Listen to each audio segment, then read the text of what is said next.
Hey everyone, welcome back. All right, we have here our beginnings of our beef stew. This is about half a bag of baby carrots chopped up, 1.5 smallish onions, and on the bottom where you can't really see it, there are 5 peeled smallish russet potatoes, probably the equivalent of 2 cups of potatoes.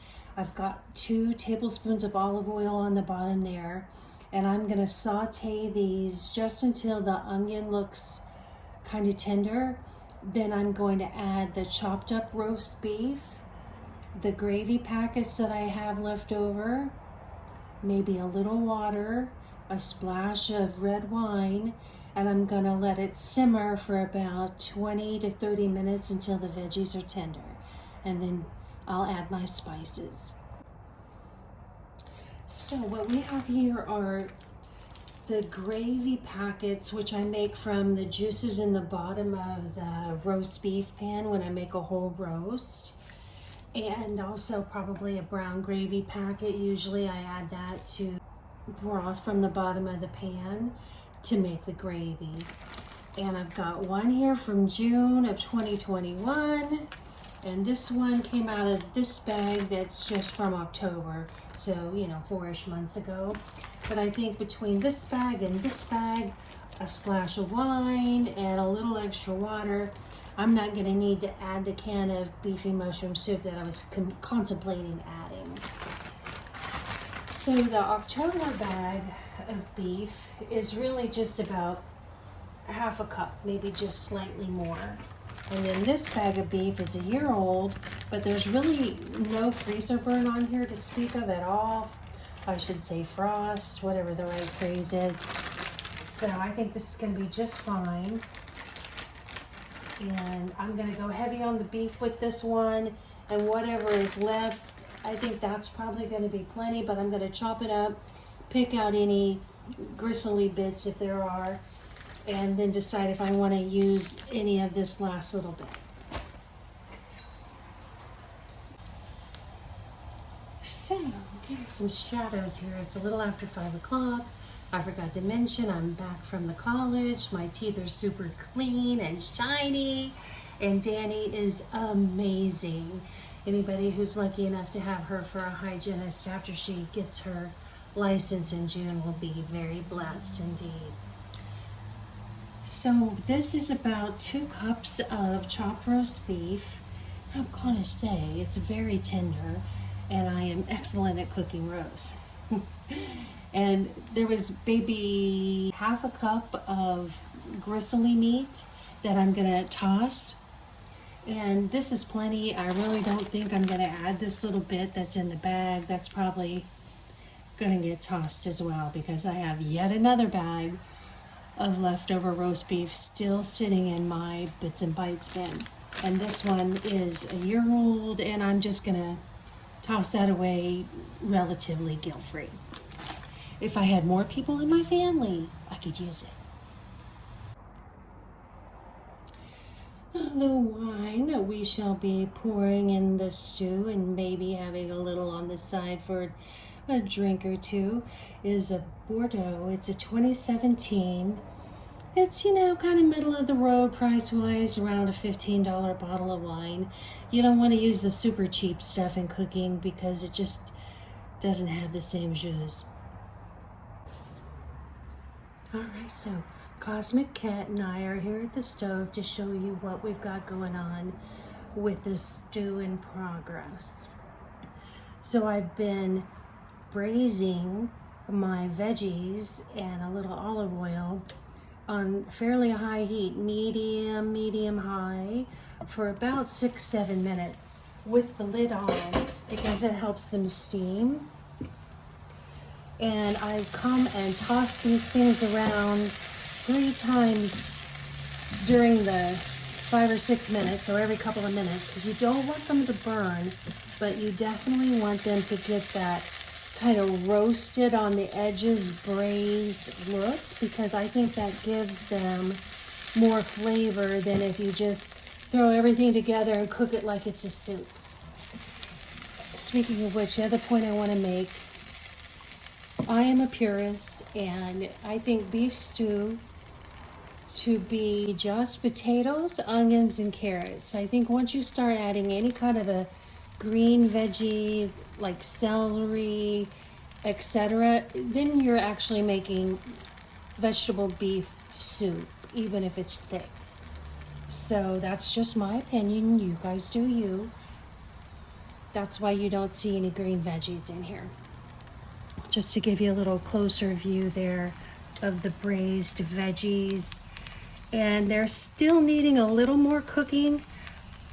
So what I do now is I add the saved beef gravy along with that splash of wine and a little water and some minced garlic, and I will let that simmer with the lid on low for about 15 minutes because the meat is already cooked. I don't add that until the end, just like when I was making that pork lo mein if you watched that previous video. Bag number 1.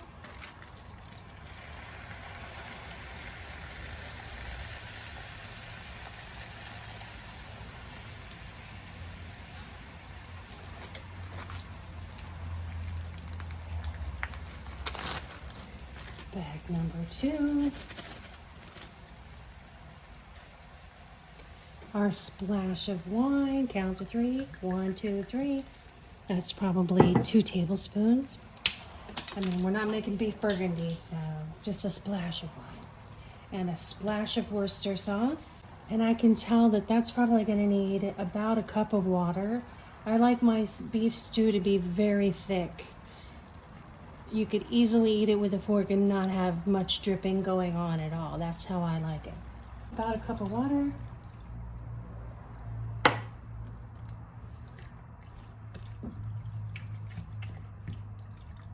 So we're going to let that come to a gentle boil. Not much of a boil at all, just enough to where it makes a couple pops of a bubble.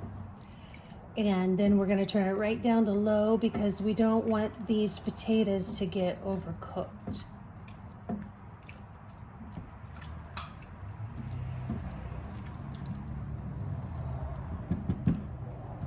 It already smells amazing. Okay, so for seasonings, I'm going to put a sprinkle of garlic powder, even though I have the minced garlic in there. I like a little sprinkle of that. And even though I have a lot of onion in there, a little sprinkle of onion powder. If you haven't cooked with tarragon, this is one of those flavors. Either you absolutely love it or maybe not so much, but I adore it. I don't use it very often because it really does take a particular dish, but I think this is what kicks it up to that chef level. Okay, so you see I took that off the heat because boy, it came to a boil quick, didn't it? So I'm gonna leave it off the heat long enough for this burner to cool down a bit while I add this tarragon. About half a teaspoon of this, a little goes a long way, and about a teaspoon of the thyme, and then some salt and pepper. But I will wait to add the salt and pepper after it's sat for about 15 minutes on low, because the roast itself and therefore the gravy already has a lot of seasoning from how I cook the roast, so it may not need any salt and pepper. So about a teaspoon of thyme. Oops. About a half a teaspoon of tarragon. But like I said, I'll hold off on the salt. All right, so that burner's cooled off enough. And we're giving that all a stir. And I'm gonna let that simmer very gently for about 5 minutes, and then I'll taste for salt and add the beef. And right now it's 5:30.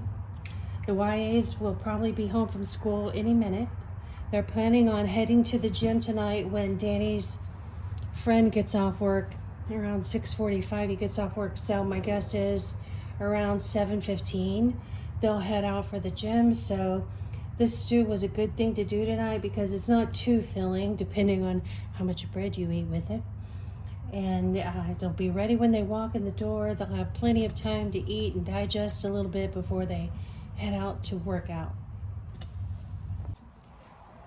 Okay guys, so I'm gonna put the meat in here, stir it up, and then decide if I'm gonna toss that last half a cup or so that I've saved back in that bag. That out. Okay. That's what I get for not using the plate. All right. Oh yeah, that's gonna be plenty of beef right there, I can tell. I mean, you want to have a little bit of the broth and the veggies, right? You want to feel like you're eating a meat soup. Okay, so you guys, this is going to be stellar, I can tell. Oh, and I did taste it for salt before I added the beef, and it doesn't need any salt, just like I thought. Leave this on low for a couple of minutes to let the meat get fully warmed up. And then I'm going to shut the heat off. The YAs just got home from school and it's about 10 till 6. So I'm going to warm up the oven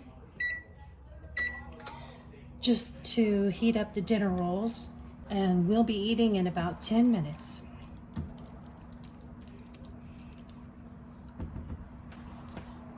Thanks for stopping in and for all your likes and subscribes. It really means a lot to me. Take care.